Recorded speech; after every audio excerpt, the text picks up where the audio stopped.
प्रदेश में उपचुनाव की तैयारी में जुटी कांग्रेस लोकसभा चुनाव के बाद झुंझुनू, दौसा, देवली, खिमसर 84 विधानसभा सीटों पर उपचुनाव होना है। पांचों विधानसभा सीटों के लिए अलग अलग कमेटी का गठन किया गया है। झुंझुनू में ब्रजेंद्र सिंह ओला, राम सिंह कस्बा, दिनेश सुंडा, मनोज मेघवाल, दौसा में मुरारी लाल मीणा, पुष्पेंद्र भारद्वाज, रामजी लाल ओड, रफीक खान, देवली उनियारा में हरीश मीना, प्रशांत शर्मा, हरिप्रसाद बैरवा, विकास चौधरी और खिमसर में जाकिर हुसैन, डूंगराम गैदर, हेम सिंह शेखावत, अभिषेक चौधरी, 84 में रतन देवासी, वल्लभ पाटीदार, पुष्कर लाल डांगी, रामलाल मीणा कमेटी में शामिल है। और इस खबर पर अधिक जानकारी के लिए मेरे साथ एसोसिएट एडिटर नरेश शर्मा भी फोन लाइन पे जुड़ चुके हैं। नरेश जी, लगातार सूची हमने दिखाई, नाम हमने दिखाया, आपके पास और क्या कुछ जानकारी? बिल्कुल, देखिए, विधानसभा उपचुनाव जो 5 जगह होने हैं प्रदेश में आने वाले समय में, उसके लिए कांग्रेस ने अपनी तैयारियां शुरू कर दी है। और ये जो विभिन्न कमेटियां बनाई गई है, उन तमाम जो नेता है उन पर जिम्मेदारी दी गई है कि वो इन क्षेत्र में जाए और वहाँ का पूरा जो संगठन है, संगठन के पदाधिकारियों के साथ में बैठक करे, कांग्रेस के कार्यकर्ताओं के साथ बैठक करे, वहाँ का फीडबैक लें और फीडबैक के आधार पर फिर उम्मीदवारों का चयन होगा। खास बात यह है कि जहाँ पे इन 5 में से जहाँ पे कांग्रेस के सांसद बने हैं, चाहे वो झुंझुनू हो, दौसा हो या फिर टॉक्स माधोपुर हो, वहाँ पे आप देख सकते हैं कि जो सांसद बने हैं उनको भी जिम्मेदारी दी गई है।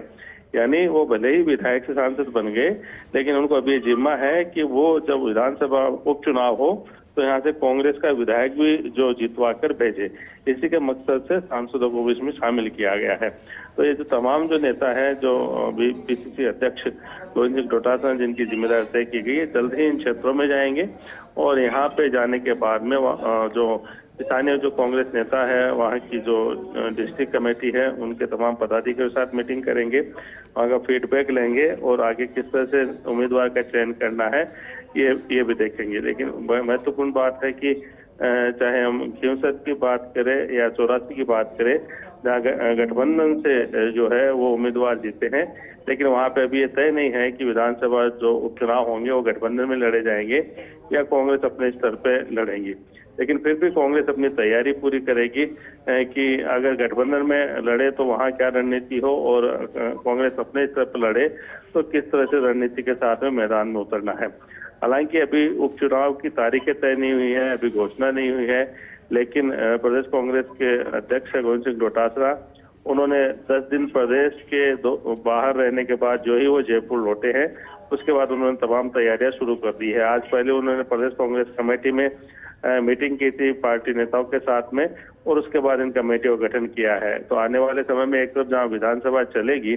बजट सत्र के लिए, वहीं दूसरी तरफ उपचुनाव के लिए भी कांग्रेस ने अपनी तैयारियां शुरू कर दी है। अब देखना ये होगा कि जो उम्मीदवार होंगे इन विधानसभा उपचुनाव के लिए वो चेहरे किस तरह के होंगे। क्या जो सांसद चुने गए उन्हीं के रिश्तेदारों में से किसी को टिकट दी जाएगी या फिर कांग्रेस के अन्य जो नेता है या जो कार्यकर्ता है जिन्होंने लोकसभा चुनाव में मदद की थी और लगातार संगठन के लिए काम करते रहे हैं, उनको मौका दिया जाएगा। अच्छा नरेश जी, क्योंकि लोकसभा चुनाव के अंदर वाव परफॉर्मेंस नहीं रहा था कांग्रेस पार्टी का, लेकिन रिजल्ट काफी अच्छा रहा, उनके लिए काफी अच्छा रहा, तो समझा जाए कि उपचुनाव के अंदर जब तैयारियां की जाएगी, प्लानिंग प्लॉटिंग की जाएगी, तो एक अलग कॉन्फिडेंस होगा। देखिए, जिस तरह से कांग्रेस ने लोकसभा चुनाव में प्रदर्शन किया है, इसमें कोई तो राय नहीं है कि संगठन में काफी उत्साह है। और इसको हम अभी देख पाए थे कि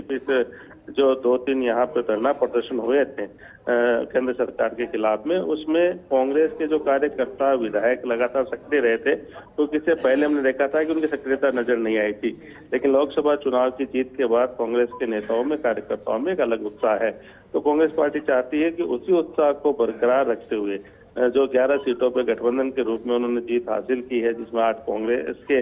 सांसद चुने गए हैं और 3 हैं वो गठबंधन के जो दल है उन्होंने जीत हासिल की है। तो ऐसे में कोशिश ये रहेगी कि ये जो उत्साह है उस उत्साह को बरकरार रखें और उसी के आधार पे आगे भी कांग्रेस जो विधानसभा उपचुनाव है उनमें भी अपनी पूरी ताकत के साथ भाजपा से लड़े और यहाँ पे जीत हासिल की। खास बात ये भी है इसमें कि जो जहाँ 500 सीटों पे उपचुनाव होंगे उनमें से एक भी सीट अभी भाजपा के पास में नहीं है। तो भाजपा की जहाँ रणनीति ये रहेगी कि वहाँ पे जो है सीट छीनी जाए, वहीं कांग्रेस की कोशिश रहेगी कि किसी तरह अपने स्तर पे या गठबंधन के रूप में इन 5 सीटों पे भी लोकसभा के चुनाव जैसा ही कुछ परिणाम सामने लाए जाए। जी बिल्कुल नरेश जी, बहुत बहुत शुक्रिया आपका तमाम जानकारी के लिए।